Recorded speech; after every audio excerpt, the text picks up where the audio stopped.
I'd like to introduce now Mary Wahhab Sweeny. Mary's a Palestinian Christian and she is a nurse, and she told me today that she deals with young people who are, I think, on the edge. Would you say that's right? Really on the edge. So, and she's going to speak to us about Palestinian, the seeds of Palestine, custodians of the Holy Land. Mary, thank you.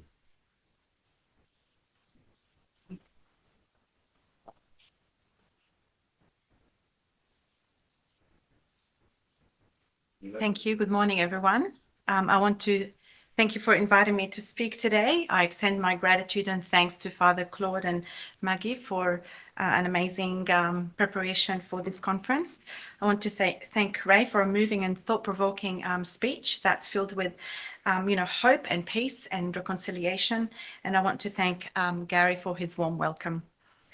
Firstly, I would like to acknowledge the traditional custodians of the land in which we are meeting and praying on today, the land of the Wangul and the Gadigal people of the Eora Nation. I pay my respect to elders past, present, and anyone with us. Always was, always will be Aboriginal land. Peace be upon you. Assalamu alaikum. These are the words of the angel Gabriel to the Virgin Mary. Palestinians, as the indigenous people of the Holy Land, have a history that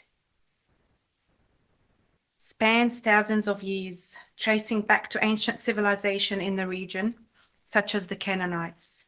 The region, which includes modern-day Israel, the West Bank, and Gaza Strip, is sacred to Muslims, Christians, and Jews, and holds numerous religious and historical sites like Jerusalem's Al-Aqsa Mosque, the Church of the Holy Sepulchre, and the Western Wall.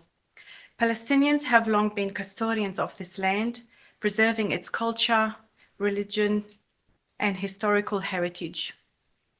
This is reflected in their traditions, art, cuisine, and music, which are deeply rooted in their connection to the land.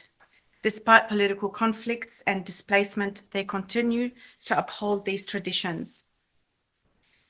The foundations of Israel are rooted in a colonial project that has modernized its face, but continues to subject Palestinians to military occupation, land possessions, unequal rights as a plan to ethnically exterminate the indigenous Palestinians. The idea that you can remove by force people of the land that you want is probably more understandable, although not justified, against the backdrop of the 16th, 17th, 18th century, because it went together with full endorsement for imperialism and colonialism. If you dehumanize people, you can more easily remove them. We have seen this in the past 11 months, where Palestinians were referred to as human animals. We've heard Donald Trump call Joe Biden as a very bad Palestinian for his alleged failure to help Israel finish the job of killing everyone in Gaza and stealing the land. The dehumanizations did not begin on the 7th of October, but went into overdrive in the past 11 months. Palestinians were not only banned or censored from speaking on or posting on social media, but they were also branded as violent terrorists, beasts, and savages for merely resisting an occupation and the slaughter and genocide of Palestinians in Gaza and the ethnic cleansing of Palestinians in the West Bank.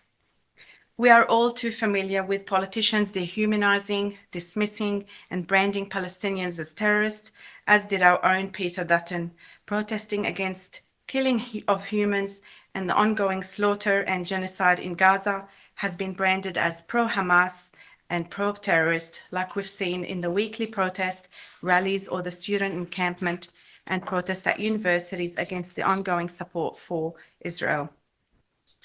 To further cement how dehumanization of Palestinians is normalized by Western countries, you only have to look at the news headlines or posts by our own politicians, such as Senator Penny Wong, showing stark discrepancy in how fatalities are being reported. So Palestinians die, but others are killed. In Western reports, Israeli violence against Palestinians is always framed as a war against resistance groups branded as terrorists, with no mention of the suffering of Palestinian civilians or the causes and conditions that led to the formation of these groups in the first place. In these news reports, Israelis are killed in terror attacks, and long essays are published, rightfully so, about their lives, their interests, their dreams, and lost potential. They always have a name. Palestinian children, however, are almost never killed. They just die. Their names are rarely mentioned, their shattered dreams ignored. They are often reduced to a statistic, a footnote. More disturbingly, the often violent deaths of Palestinian children are routinely blamed on Palestinians themselves. Report talk of human shields, threats to security, earlier attacks and altercations. They rarely even mention who fired the bullet or who dropped the bomb. This dehumanization allows Israel to continue its genocide with impunity and in front of our eyes. They have almost given up 76 years of attempting to hide their eliminatory policies. In addition to dehumanization, we have seen theology being used to justify genocide in Gaza. Reverend Munder Isaac asserts that the Bible has been weaponized against the Palestinians as though God is a real estate agent, not only in the past 11 months, but since its inception of the State of Israel. There are so many similarities between Christian Zionism and apartheid theology. Both are based on an ideology of supremacy. Both use Bible to justify colonization and violence. As a Christian, this is against all logic, as we believe in Jesus, who is loving, forgiving, challenge our oppressor, and part of our role as Christians is to dismantle these ideas and ideologies and to spread the good news that God is for all. This all started with the slogan, "A land without people for people without a land." Palestinians have suffered through the process of settlement, colonization, or militarization of their homeland. Israel and Australia were both founded on the destruction of the existing native population, replacing this population with a new European one. Palestinians being cleared from the land through ethnic cleansing and genocide, as seen in Gaza, Palestine, and Indigenous Australians being subjected to genocide. Palestinians and Aboriginal and Torres Strait Islander people have experienced mass culture erasure and land theft. Meanwhile, Israel and Australia present themselves as multicultural, tolerant, and democratic. In both cases, the colonizing has not ended. Israel continues to occupy Palestinian territories and impose apartheid policy, and Australia continues to subjugate its Indigenous communities. There is no question that Australia was colonized by the British and that the genocide against First Nation people were horrendous and immoral. The colonial atrocities committed against the Palestinians and Indigenous Australians bear close resemblance. For example, the anniversary of the Nakba, or the catastrophe, and the Invasion Day are both days of mourning for the Indigenous people of each land. The colonizers of both places justify their occupation with the term terra nullius and a land without people for people without a land, allowing them to violently take the land. In Australia, Indigenous people were forcefully assimilated in various ways, perhaps the most horrific being the kidnapping of Indigenous children in order for them to be raised to be more palatable to white Australian society.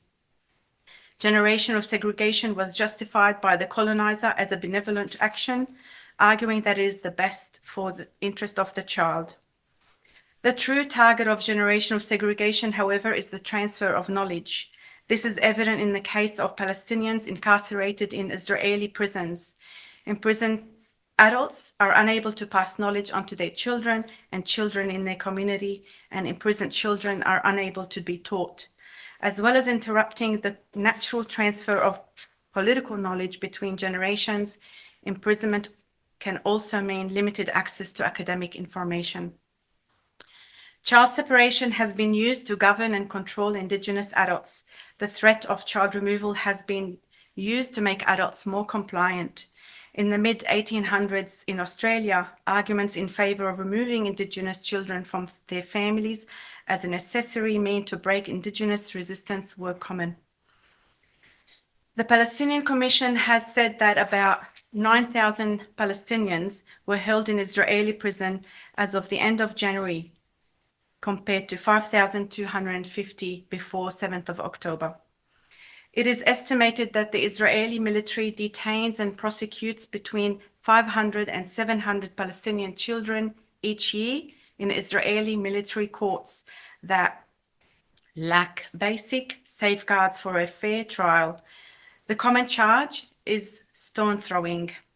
Khaled Kuzma, prisoner of the Defense for Children International, described that from the moment of the arrest, often violently taken from their beds in night raids, most Palestinian children are subjected to ill treatment, torture, and violations of their fundamental rights at the hand of the Israeli forces. Special Rapporteur Francesca Albanese observed that the privation of liberty is an ordinary fact of Palestinian life under occupation.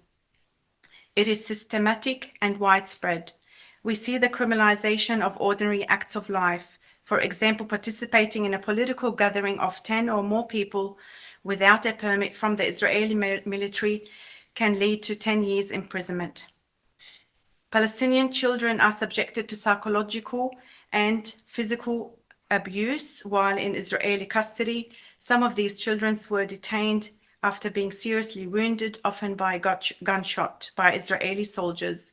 And children are often forced to sign statements written in Hebrew, a language they cannot read. Minors are interrogated, arrested during nighttime raids, and are deprived of food and water and otherwise abused while in custody, leaving them suffering from nightmares and insomnia, declining in school achievement, and reacting aggressively with their environment and society.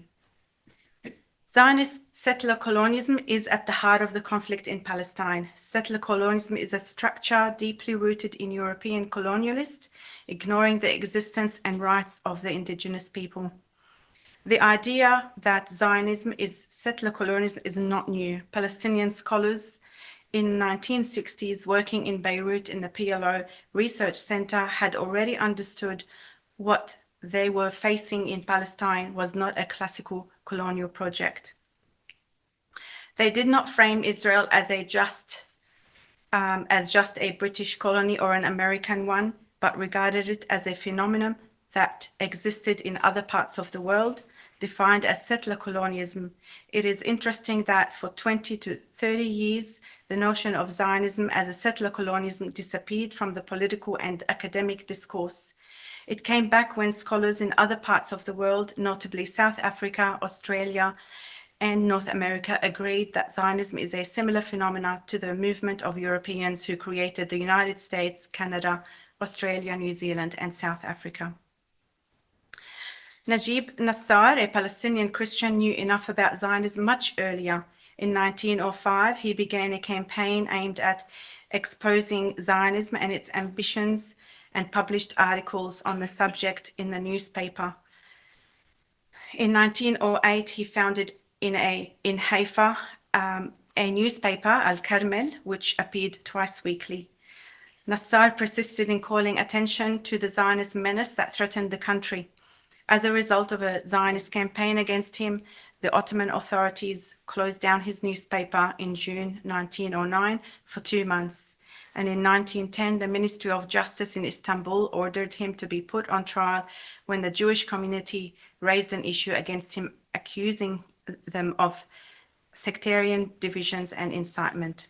However, the court found him innocent of that charge.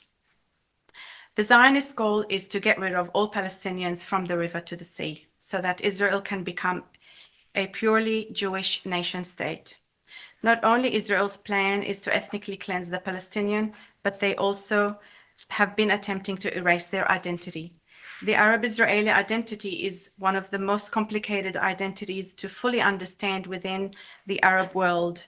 It is argued that calling Palestinians in Israel Arab-Israeli serves Israel's plan of erasing the Palestinian identity among this population by simply calling them Arab. This is one of the very subtle ways Israel works to diminish the 2 million Palestinians in Israel, with Israeli media pushing this narrative heavily. I do want to mention that Israel has passed a nation law state law stating that both the realization of the rights to national self-determination in the state of Israel is exclusive to Jewish people, and Hebrew is the language of the state. Both of these clauses within the law aim to erase and diminish Palestinian identity.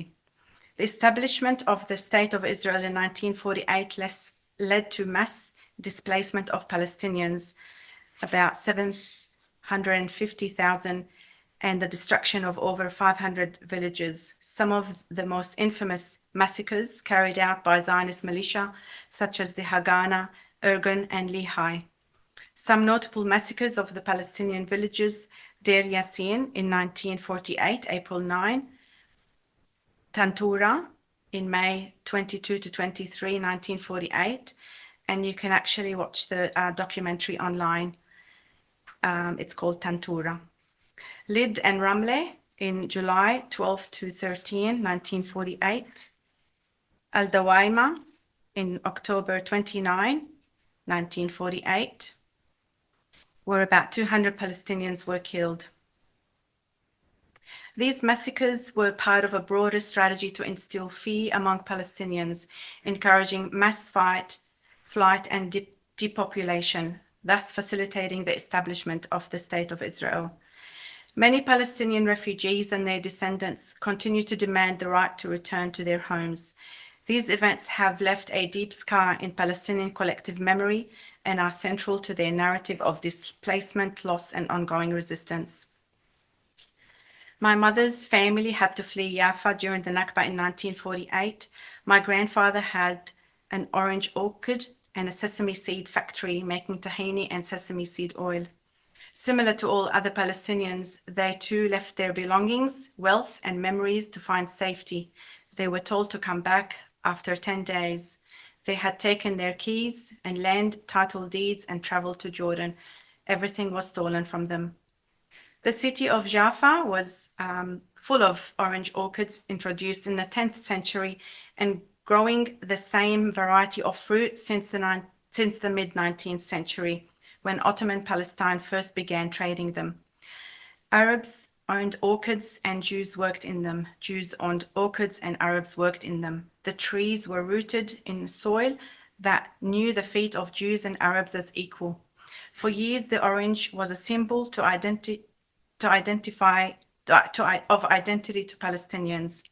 To indigenous Arabs and Jews, they were a symbol of light and strength, a testament to the way they worked with, not on the land. But in April 1948, Jaffa was besieged and pounded by what would soon be known as the Israeli army. Land was destroyed. Once fertile orchards were left twisted and smoldering. Zionist agencies and new Jewish settlers claimed the orchards for themselves, but they had none of the generations' worth of knowledge working with the land. They attempted to work on it, demand from sad trees who'd left the violent too.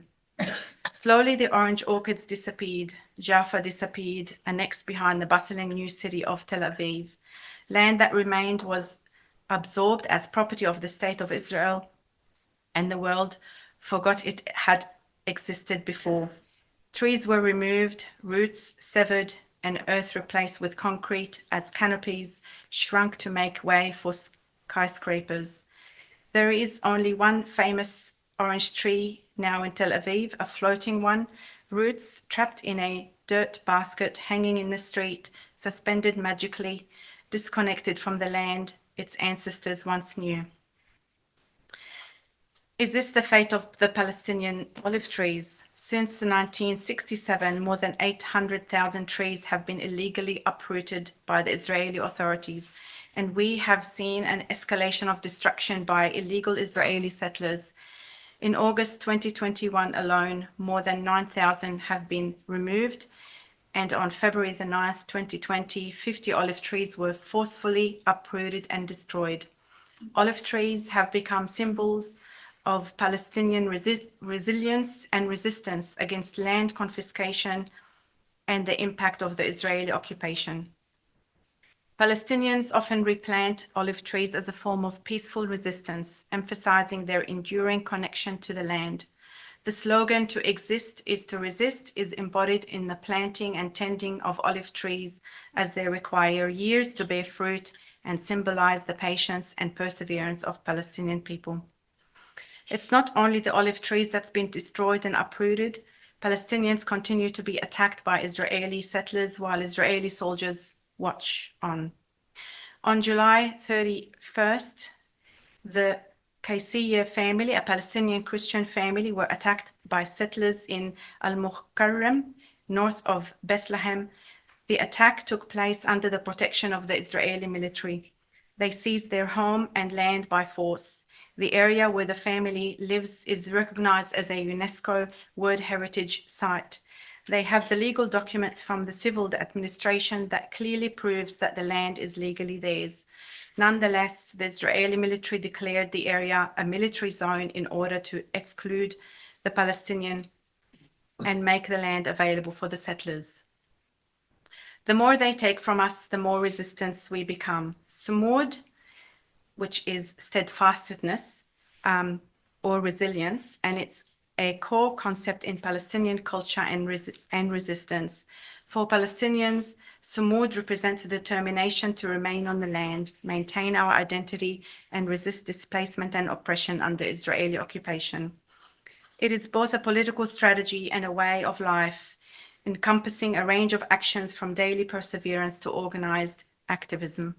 Sumud is hanging on to our traditions in faith, attending Palm Sunday processions and the Holy Fire ceremony at the Church of the Holy Sepulchre, just as much as the two Palestinian Muslim families who have been entrusted with the keys to the holiest shrine for Christianity for over 850 years. They have the keys to the Church of the Holy Sepulchre. And they have been entrusted to open and close the doors of the church. These two Palestinian families have been performing their duty of honor every single day in a spirit of goodwill and respect for both faiths. Sumud also signifies the non-violent resistance and the refusal to leave or surrender, as we are deeply connected to the land, our villages, and our historical heritage. Despite the threat of demolition, settler violence, or economic hardship, Palestinian resistance signifies maintaining normalcy, such as raising children, cultivating land, and preserving culture. Sumud extends beyond political actions. It is embodied in everyday practices such as farming, maintaining cultural traditions like tatriz, which is embroidery, as what I'm actually wearing, storytelling, and oral history. These practices sustain Palestinian identity and assert their connection to the land. Women often play a crucial role in Sumud, leading household and community efforts to sustain families, preserve culture, and resist displacement. Zionist settler colonialism knows death and destruction, hate, erasure of identity, ethnic cleansing to satisfy their greed and supremacy. Jesus came to save us from the hate, the sin. He suffered and died on the cross so we can love, as the eternal kingdom is with him. Palestinians are deeply rooted in the land. Its historical and religious significance is imprinted in their DNA.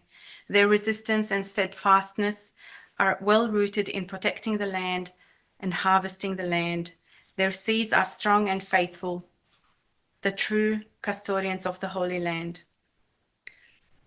As the descendants of the first Christians, we set up the Palestinian Christians in Australia, as it is our duty to provide a peaceful and just solution to the Palestinian cause.